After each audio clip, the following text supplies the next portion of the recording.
So it is my absolute pleasure to welcome David Ulevitch to the meetup tonight. David is a repeat entrepreneur. His previous company, OpenDNS, was acquired by Cisco.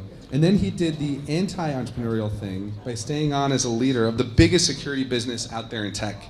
And now he's a general partner at Andreessen Horowitz.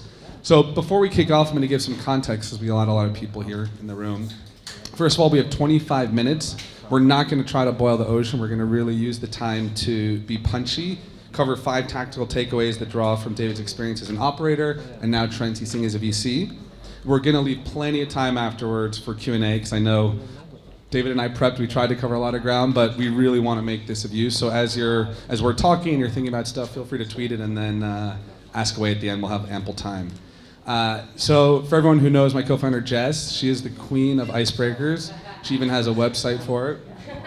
So she always makes sure that we kick off to welcome our guests in style. So we have 3 traditional workbench icebreakers for David to kick off. Number 1, if I wasn't a VC, I'd be blank. If I was not first of all, thanks for having me here. I think Workbench is amazing, and I think that you are doing so much to help the enterprise landscape in New York. So since I live and breathe enterprise, if I wasn't a VC and I wasn't going to go back and be another founder and CEO, and I think I wouldn't be allowed anymore, too many concussions. I think that I would be either a travel agent or maybe an interior designer. Nice. I think like it. And I blame Instagram for making me want to think that I would be a good interior designer. My showstopper karaoke song. Oh, I used to listen to a lot of punk music growing up, so maybe anything from Bad Religion or NoFX or the Vandals. Nice. Team Workbench does a lot of karaoke, and we have range everything from Regina Spektor to Disturbed Down with the Cygnus. So if you ever see us on Watering Hole in 19, don't get scared. The best advice I've ever gotten is? The best advice I've ever gotten, it was actually sort of mentioned up here during the Bravely presentation. I think it's to really try to be kind and not just nice. So to be nice would be like, hey, great presentation, that was awesome. To be kind would be like, hey, really enjoyed the presentation. Here are things that maybe the audience didn't quite pick up on. Really give constructive feedback to people you care about that you want to win.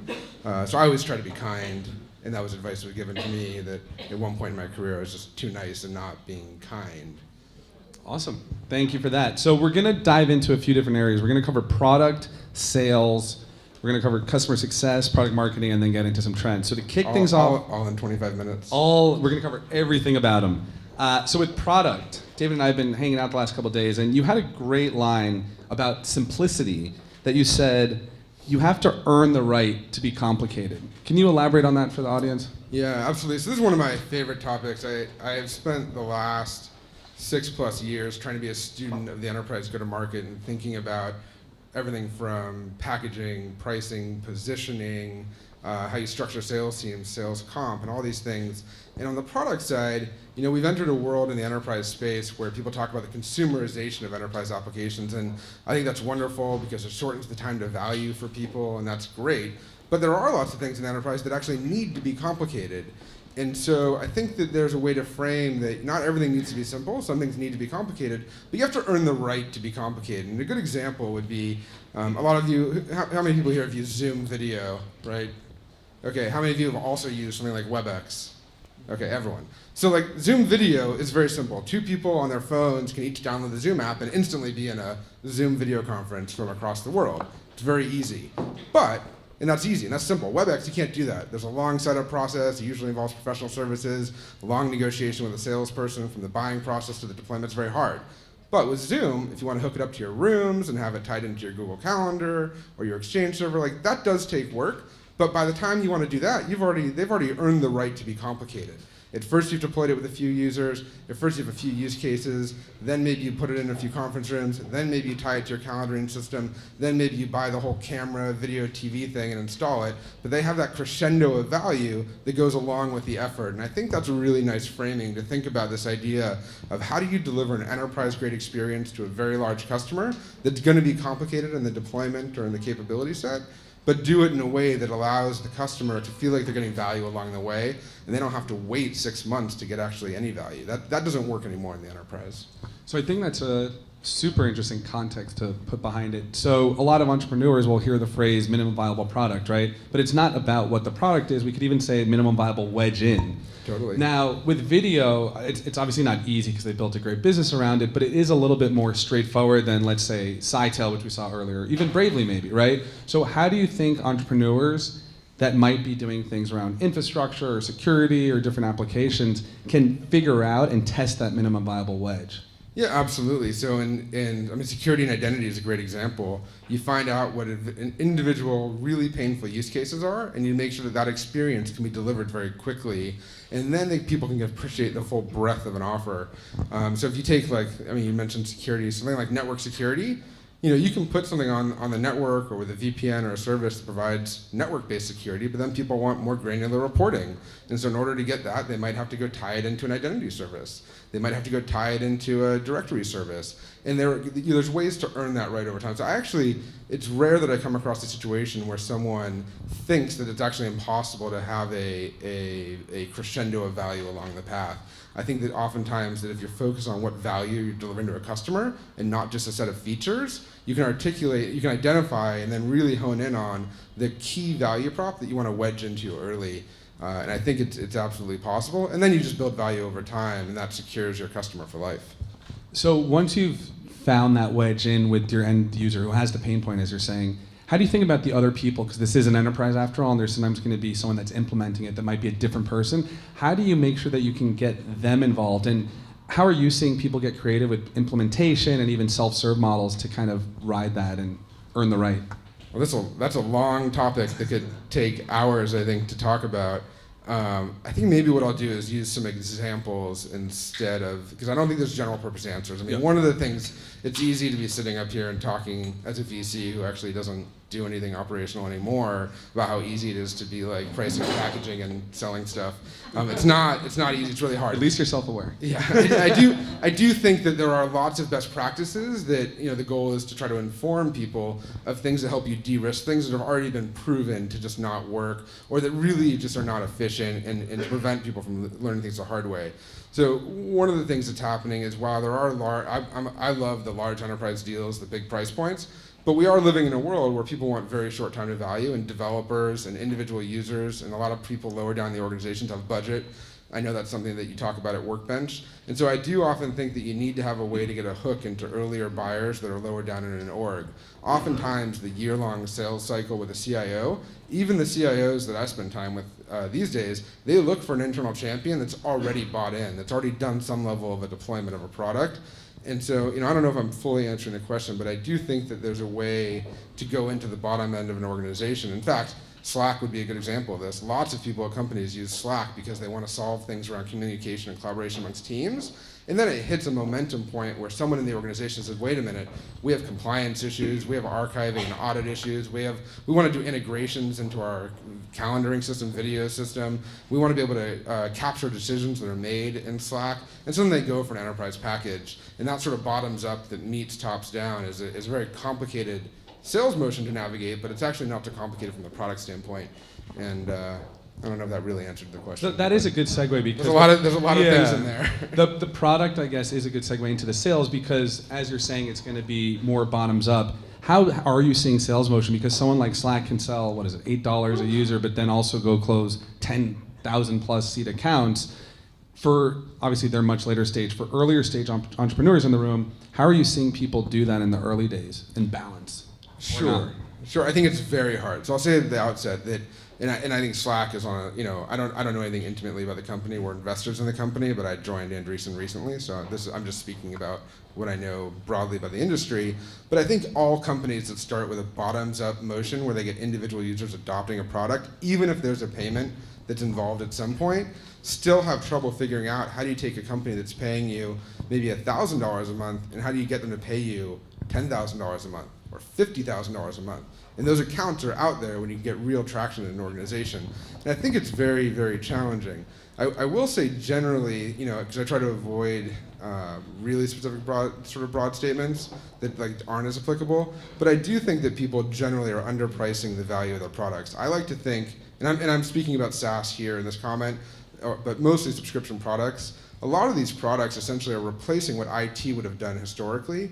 And so I think people tend to be underpricing their products. And a lot of times you're delivering so much value to an organization. In fact, I mean, I'll use the Bravely example. They said, like, it doesn't really matter what the product costs, because if it's less than the cost of an employee leaving the company, then it's an automatic win. Like, it's just the value prop is so compelling, it's just an automatic win. And so I think generally people underprice their products relative to the value they deliver, and that actually applies whether you're bottoms up or top down. So there's a lot to unpack from that statement, but let's riff off that last theme. How do you find, especially as an early stage company, those people that are forward thinking? Because look, Bravely's over there. I'm sure not everyone immediately says, hey, I don't have budget today, but I know that you're going to be the equivalent of a headcount, because we talk to a lot of people in FinServ, pharma, et cetera, that do have budget cycles and they can play off the ROI, but they also can't take the risk on it and invest ahead of it sometimes. So, right? Yeah, I mean, do you want to talk about sort of the try before you buy kind of element of things? Yeah. Yeah, I mean, so I think today, I mentioned this a few minutes ago, that the time to value for products is getting pulled way in. And so oftentimes you'll see products that are delivered as a cloud service or a SaaS product, or even developer-led products, where the customer has often deployed the product and is using it in some capacity before they sign a contract. And so you don't, in fact, and that's the best scenario, because the best way to guarantee a renewal, and I know we're going to get to this at some point, but the best way to guarantee a renewal in a subscription business is when the customer's fully engaged in using the product. And so I always like to see startups that really have a metric of, like, how long does it take to onboard a customer? So you sort of asked the question, like, how do you find those buyers? I think that's a long topic around product marketing, and if you want to get into it, we can get into it. I think it's probably one of the hardest things enterprises do, which is figure out how to get the top of the funnel qualified with the right people. But once you do find those people, getting them engaged, getting them using your product very, very early on, almost at like T-minus days, not T-plus contract, but T-minus contract becomes really, really important. And I think that, I know we're going to talk about customer success, but the idea that people use your product is the best way to guarantee they continue to give you money. But to complete the thought on pricing, right? Because you said a lot of people are undercharging. How do you think about that in the evolution of a company? Because I'm sure for entrepreneurs that are on the earlier stage of the spectrum, you're so happy to get that logo, you might be nervous to push. And especially for large corporates that frankly have a lot of the leverage in the early days, they're going to push back and just kind of say, hey, let me cut you down 30%, or you get thrown into procurement who slices even more. Do you have any tips for entrepreneurs to kind of get ahead of that? Yeah, it's hard. It's hard. I think you have to hold a line on the value prop and recognize that when you're talking about your product, you don't talk about features, you talk about the value, and that allows you to anchor at higher pricing. I also believe, and this is just based on years and years of talking to entrepreneurs, looking at my own stories of being an entrepreneur, my own experience of constantly raising pricing and thinking about pricing and packaging, is that you really can hold a high line. And when there's a customer that you have that pays you $10,000 a year, it's great to high five each other and say, hey, we just won a $10,000 deal. And that is a milestone. Like, you should ring the gong and everyone should celebrate.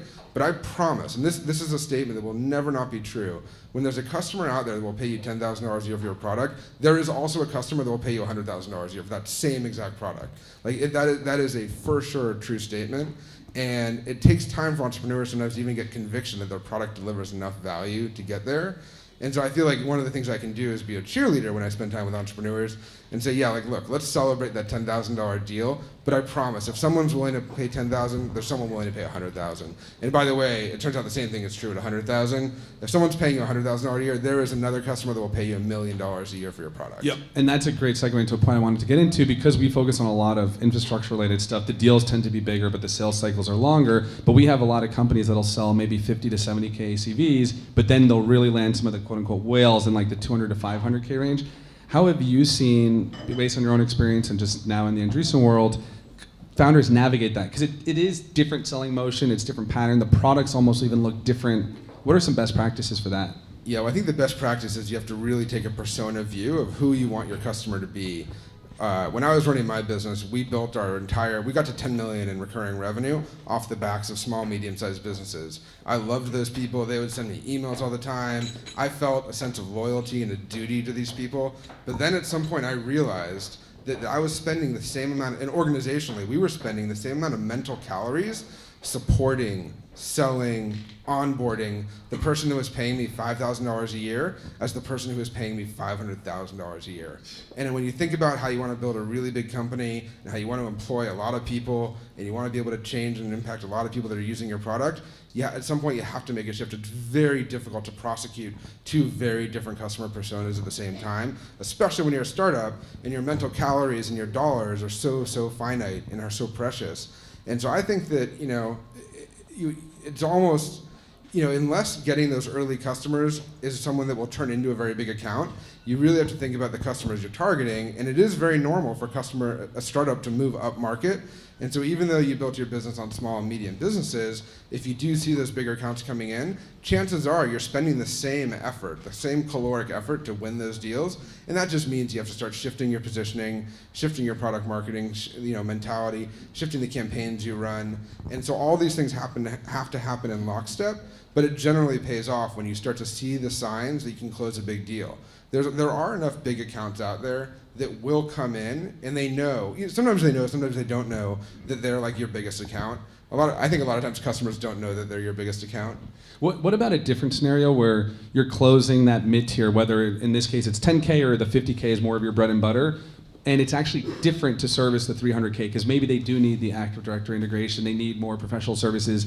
They're going to be a 12 to 18 month sales cycle versus maybe a 5 months for the other one. How do you think about in the early days, let's call it like Series A for some of the people in the room, to get that bread and butter in, but also maybe lock in some of these whales, and from a resource perspective?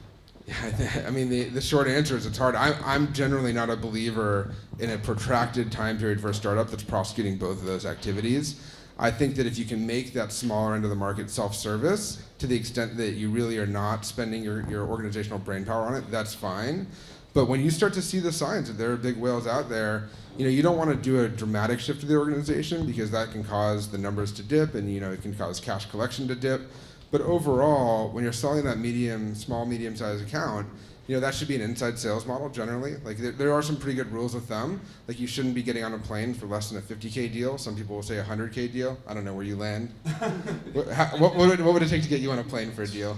I think in the early days, 50K if it's your first few customers, but afterwards it's got to be 100K. Yeah, that's right. And it's certainly, not worth the time otherwise. And certainly, there's a place where you don't have product market fit. And product market fit is sort of an overloaded term that people use. But you have to make sure that your product is delivering tremendous value, right? And that you've calibrated that right. At that point, I would always take a big logo at a smaller price point if I'm just trying to get lighthouses in a vertical. So if I want to go sell to the retail sector and Home Depot is asking me to pay, only wants to pay a tiny fraction of what I think I'm worth, but I have no other retail customers like that in big box stores, I might take that deal. Yep. And you negotiating something like, can we use your logo because it'll look good to other people? Absolutely. Get some case studies out of it, because there's other things that are worth money and value to your company from a funding valuation perspective as well as just industry. That's right. One of our earliest enterprise customers was that fruit company in Cupertino that now makes phones.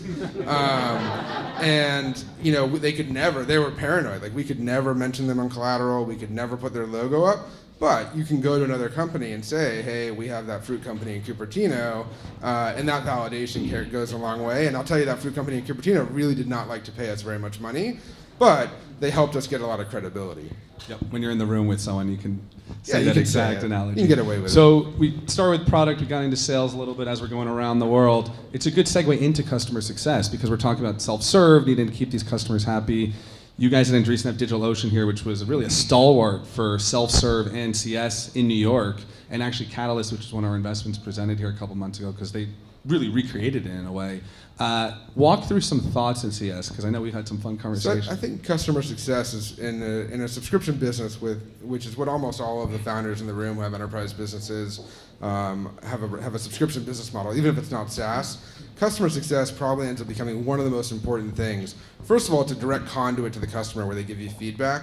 But I'm also a big believer that's the opportunity you have to really make sure that you can upsell and cross-sell your product. So the rule of thumb that I like to use, and I think people don't really always think about this framing, is in an annual contract, the customer needs to be up and running, fully engaged, and fully using your product within the first 3 months. You then have the next 3 months to salvage the customer if it's really not working. And then the next 6 months, the second half of that annual term, is really about making sure that you can upsell and cross-sell. You don't want to try to fix a customer that's 9 months into a 12-month term who hasn't deployed or doesn't have the usage or doesn't have the engagement. Like, that customer's going to churn. That's money that's lost, and it's very hard to recover that money back. And so, I love to see when people know that a renewal is fully locked in the first 3 months. Like, they're using the product, they're clicking the right reports, you're getting the product telemetry back, you know that they're willing to do a testimonial, they show up to your customer event to talk to prospective customers. Like, at that point, you know that you have someone who's an So evangelist. how do you pull that off? Because sometimes people do buy and then resources get spread thin and they don't implement within 3 months. What does the CS team have to do here? What sort of templates can people use? Yeah, so I think there's not a single recipe for every company, and that's why I try to not be too prescriptive. I do think the 3-month rule is pretty simple. I think if you get customers using it before they buy, that's the easiest way to get people onboarded within the first 3 months, because it can be negative. But I think you want to make sure that you have your product dialed in from a telemetry standpoint. There's a bunch of other great startups that make it easy to instrument your product. I mean, you have to imagine for the last 35 years of computing, you would ship a box, ship a piece of hardware, ship a piece of software, and have no idea how the product was being used. But with SaaS, the beauty is you know exactly how often they're logging in, you know which buttons they're clicking, you know where they are in their deployment. Bravely talked about 6% of people at a company in the first day were signing up. Those are the metrics you get, and you're going to start to build baselines of what's out there. And there is great customer success software out there. At the very high end, there's Gainsight, and then there's startups like Catalyst that are out there to really help organizations get better connected to the customer and really have a sense of what's happening. And then you have teams. I'm a big believer in having teams really singularly focused. So the team that does customer success, it may be doing renewals, but they're generally not the same team that's going to go out and do upsells. And I generally don't like paying salespeople who are out there closing new deals to also be doing renewals. Like, you don't want salespeople to have an annuity stream generally. There are rare exceptions, but salespeople like to go out and hunt new deals, and then renewals people are great at building the relationships with accounts, understanding what's happening, conduiting feedback back to the product team, and then that enables them to make sure they can secure the renewal. And then the last thing I'll say, I think that startups are often reticent to ask a customer to pay up front, even for a year-long contract. There's no customer of any meaningful size anywhere in the world that doesn't have, they can't pay annually. Maybe if you're in the $20 million deals, they'll pay quarterly or something. But if someone's paying you $100,000 a year, they can just write a $100,000 check, and that cash helps you run your business and lets you raise less money. Yeah, that's a good pro tip. And even if you give a discount of 10% or something, getting that up front, it can finance your business, so you take less dilution from people like us. Yeah, it's also a commitment. I will say also paying up front is a commitment from the customer to really be bought into your product. You have to get product market fit. You have to know that your product's delivering value. Nothing can paper over that. No amount of sales. It'll only cover it up for a little bit of time if you're a great salesperson. So as I'm looking at the clock, I'm going to skip over product marketing, which we can get to maybe during the audience Q&A, but let's switch gears to investing, so we spend a couple minutes. So you're an amazing operator. It would be fair for people to think that you would have started another company. What drew you into VC and specifically Andreessen? Yeah, so I think I spent the entire summer thinking about what I had sort of a friend and mentor who convinced me that investing might be a really highest and best use of my time. In terms of I love being close to entrepreneurs. I'm at a place in my personal life and career where I loved for many years the dopamine rush of ringing the gong for a big deal and getting on a plane and closing a customer. But after 6 years of United Global Services, I realized you don't want to get global services. So I didn't want to start a company. And as a VC, I then started spending a bunch of time with a bunch of different venture capital firms. And while the capital that firms deliver as a commodity, there really is a lot of value to be delivered by VCs. And I think that the venture capital industry today is more competitive than it's ever been, which causes the VCs that work hard to really rise to the top. We're literally sitting in a room proving that out right now with Workbench. And so when I spent time with Andreessen, to me, almost every single person on the investing team is a former CEO and an entrepreneur, and so I think that gives us a level of both empathy for when things are really despondent, maybe a little bit of reality when people are overly ebullient about the reality distortion field, and I think it's the job of an investor to help sort of keep people focused on what the big picture is, especially when they sometimes are heads down. And so when I looked at Andreessen, for me it was the apex of smart and weird. Usually when you get technical founders who become investors, it's smart and weird people, and I like that. I think you're smart and weird. Jess is smart and weird. And I think I try to be smart and weird. So I think that makes for a really great partner to entrepreneurs. And We still have the fire alarm? No. Oh, the timer. We're done. Yeah, so I think with Andreessen, to me, it was just entrepreneur friendly, and we focus on how do we do everything we can to support entrepreneurs, bring in customers, and I think the best thing a VC can do is drive pipeline growth and candidate pipeline. Couldn't agree more with that. Yeah. So let's do a couple rapid fires, and then we'll open it up to the audience. So what space have you seen the most deals in over the last 3 months? Most space. So I'm trying to saturate myself with pitches, so I will see basically any pitch at any time. Not right after this meeting. Mostly because I want to give your pitch the attention it deserves, so we can just follow up and schedule it. That's true. Like, I usually do a little bit of homework before a pitch. So, but I've seen now well over 100 pitches in my first 3 months, almost exclusively enterprise and SaaS delivered enterprise software. Focused on, like, I'm a big believer that you should treat your users as smart people and not dumb people. So I love applications that are exposing sort of power user capability. So, things like Excel, like there are people that are power users in Excel, but most SaaS applications like dumb things down. And now there's a new breed of apps, things like Coda, Notion for writing that expose some sort of programming functionality. There's things like Airtable that let you take a spreadsheet and kind of make a database or even a mobile application out of it. I think those are very cool. I think that we spent 30 years of enterprise IT delivering single-player mode applications. So like Microsoft Office is single-player mode. And then we got Google Docs, which was like, in my mind, multiplayer mode, but on overload. Like, it's not how I like to collaborate. I don't like being in a document and having someone else like edit my stuff while I'm writing.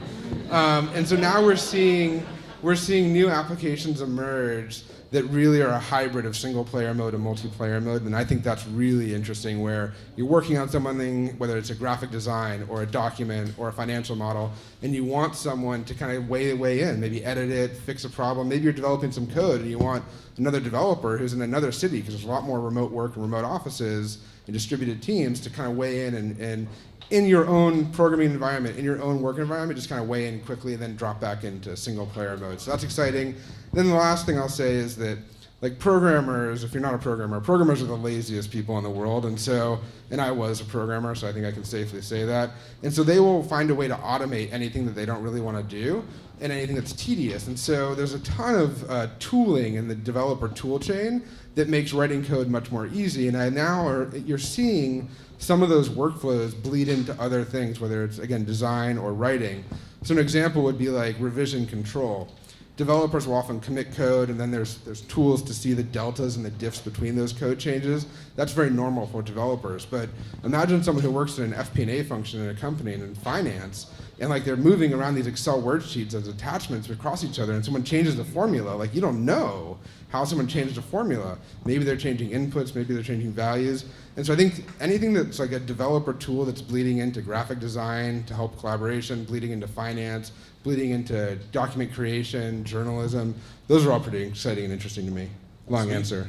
No, great. We covered a lot of ground there. Last question before we open it up. You've spent some time in New York. How do you feel about the enterprise entrepreneurs here versus the West Coast? So I have told you this. I think that the entrepreneurs here are in some ways a lot scrappier. I think there's customers here. You have that T-shirt that says Beast Coast. So maybe the West Coast is the best coast, but the East Coast is the Beast Coast. That's how we do it. Look, I just think people here have a level of tenacity that's really commendable and respectable and admirable. I think people here want to build businesses that make money. And I think you can build a great business anywhere. I do think New York is on the up and up, and absolutely on the upswing, especially for enterprise software. So glad to be here. And as we look, we got all the suits and hoodies here. So with that, let's open it up to some questions.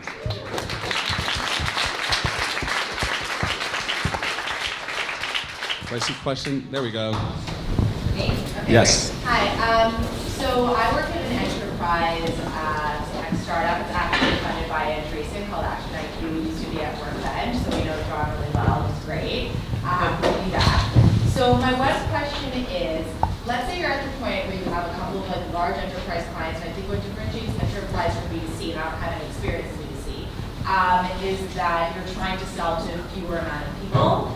Given that, is there really a real point in doing any PR or spending too much online marketing, or just like gain a lot of customer success and use that to organically grow to more customers? So Yeah, so the question was essentially like when you're selling to a targeted set of buyers at large organizations, large enterprise sale, longer sales cycle, what's the value of PR? So PR is just like, like air cover to build awareness about your company. It's not about explaining maybe exactly what you do, just so that people can be like, oh yeah, I've heard of that. I've heard of that company.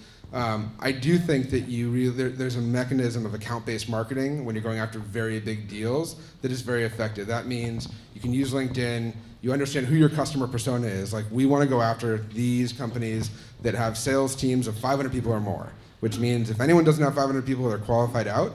And then you find out who the decision maker is, and I think it's totally reasonable. You send them something that could be even of high value. You really target, craft them, you send them reports and say, look, we've looked at LinkedIn, we know, like I know Action IQ a little bit, so like we know that we can help your marketing efficiency or your funnel creation, or we can help your salespeople be more effective by bringing together your data. And that much more targeted marketing, I think, is way more effective than like generally like billboards around a city. Like that generally is, I would say, ineffective. People like it because maybe it helps with recruiting, or like it strokes the vanity of the company. But I think at very large sales, account-based marketing tends to be one of the most effective things, but it does take time. The other thing I would say is people generally discount analyst relations. So Gartner, like, here's the reality. You can, as a CEO, I used to just get mad at Gartner all the time because they would position my competitors better than me. And I was like, oh, those idiots, they don't know anything. It's like, they don't want to run a company. They're not even as dumb as like VCs. Like, they just sit there and write about things they know nothing about.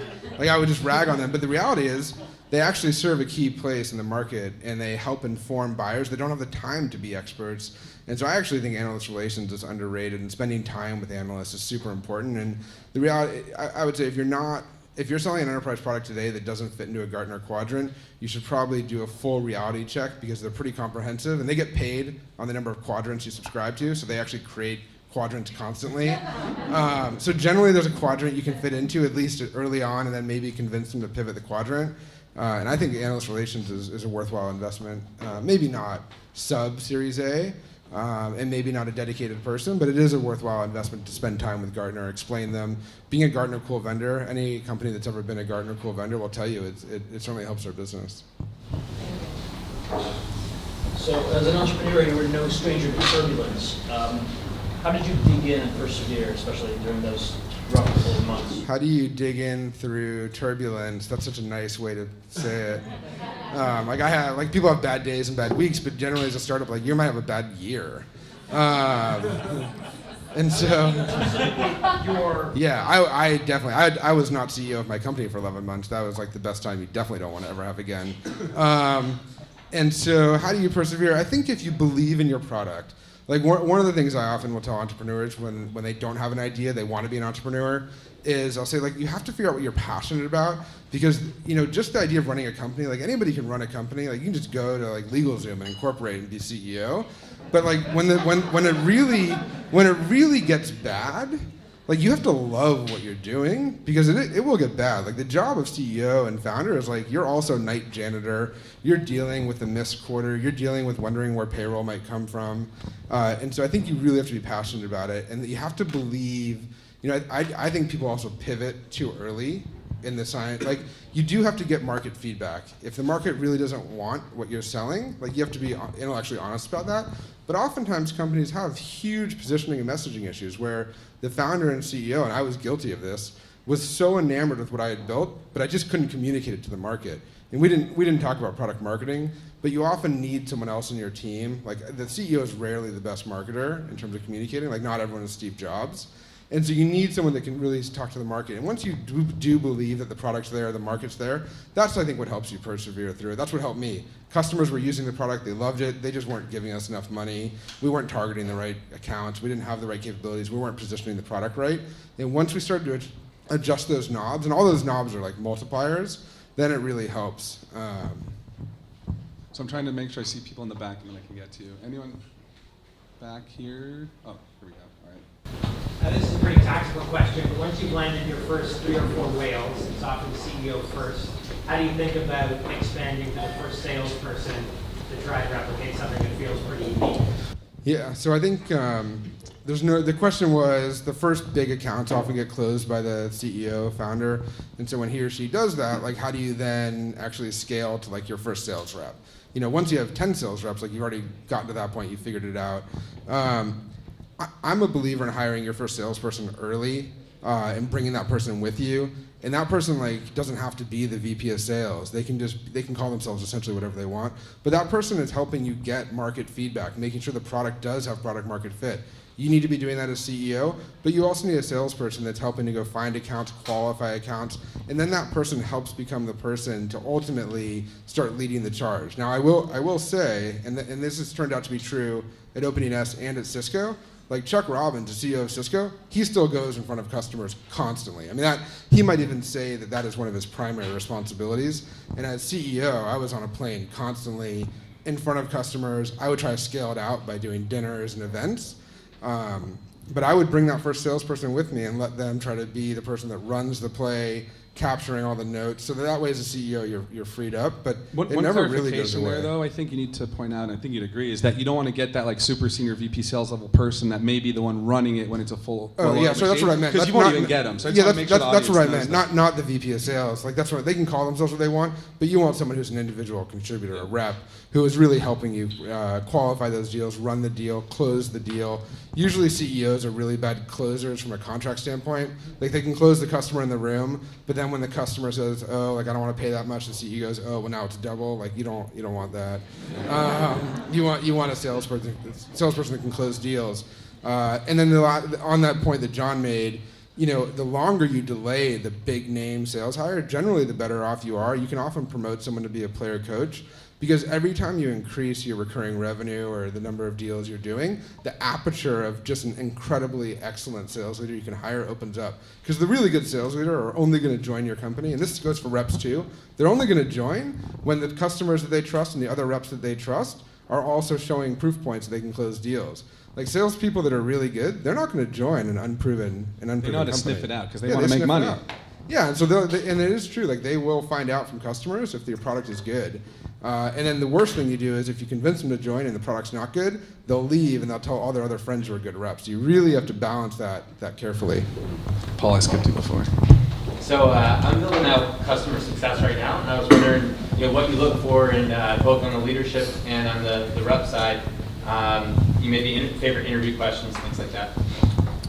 Ooh, that's a good question. The question was how do you build out a customer success team? Find the right people, and what are the right interview questions? I'm not sure I have an answer for that. John might be closer to that. I will say that you want people that really are great communicators and really are have that desire to make the customer really, really happy. I often find that that people that are in customer success can oftentimes become great product managers. They can become great sales engineers. And so to me, customer success is a great entry-level place into a company that then you can hire from within your own company.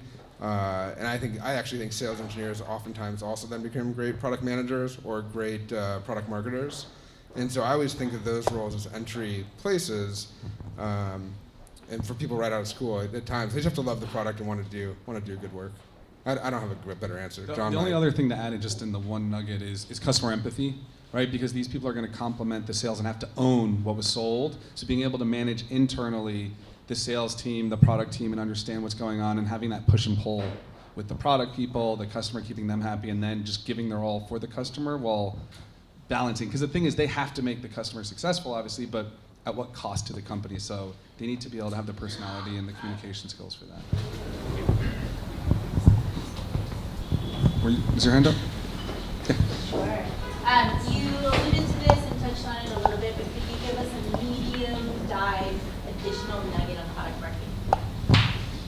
A medium nugget dive on product marketing. So I think product marketing is a product marketing leader is the hardest job to hire for in any organization. And I think it's not obvious who the right candidates are, internal or external.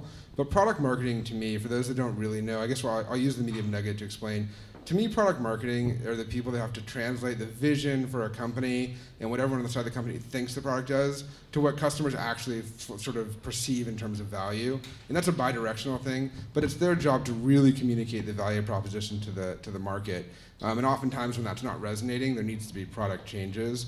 So this person's an excellent writer because they're communicating internally and externally. I often think of marketing as sort of like naively or super, simply as like ammunition and artillery. So the product marketer is creating the ammunition, the content bullets of really compelling content that's going to resonate. And then the demand generation team is running that artillery. So whether it's webinars, whether it's field events, whether it's email campaigns, newsletters, all these things. Unless the content's really good, you're kind of wasting the artillery. And so I'm always a big believer that you need to really have that great content that comes from product marketing, and that's really a way of communicating the value proposition of your product.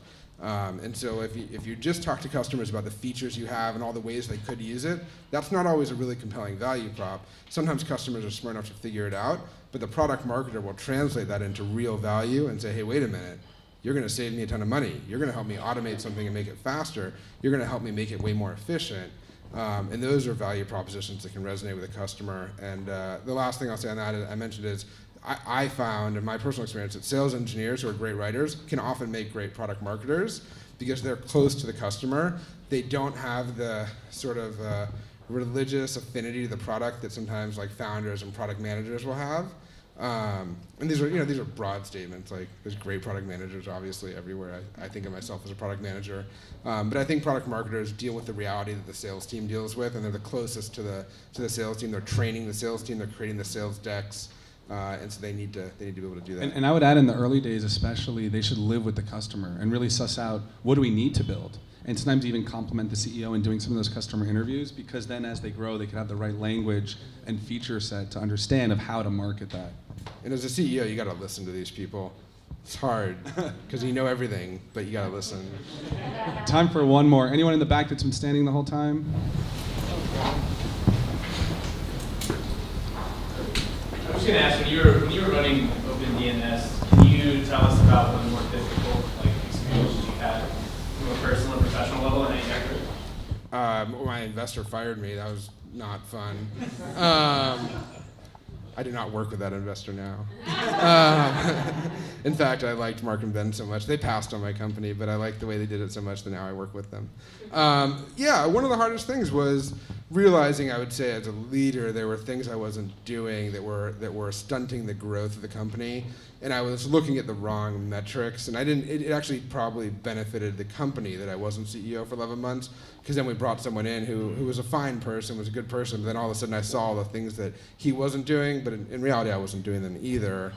And so when I came back as CEO, I really changed my way that I led. So, I was not setting out clear goals, and it turns out companies need to know what's important. So I think if you're a founder right now, like I always ask founders, what are your 2019 goals? Is it number of customers? Is it dollars collected? Is it getting product market fit? You got to be clear with your team and tell them what's really important. What's the definition of success? And you should tell your investors too, if you have investors, you should be aligned on what the criteria for success is. So that was a really hard year, I would say. Once we always knew we had a good product, we just couldn't find ways to get people to give us money for it. At first we tried to make it free and have advertising. That was also very painful because I always liked the idea of building something, getting paid by the people that use it, and then having advertisers was really hard in that equation. What else was? That was the worst. I don't know. I think as a founder, you just repress the really bad things, so it's hard for me to remember.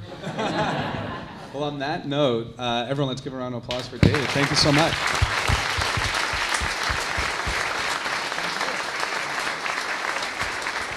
Oh, can I say my email address is very easy, and I like to read email. So it's just the letter D at a16z.com. So you can feel free to email me if you want to follow up. Awesome. Quick announcement. So again, please help throw away stuff so we can get out of here later. The next meetup is February 13th. We're going to have a panel on the future of healthcare with Johnson & Johnson's J-Labs. We're going to have Spring Health and Flatiron Health, which had a nice $2.2 billion exit to Roche. So hope to see most, if not all of you, next month. Thanks, everyone. Appreciate it.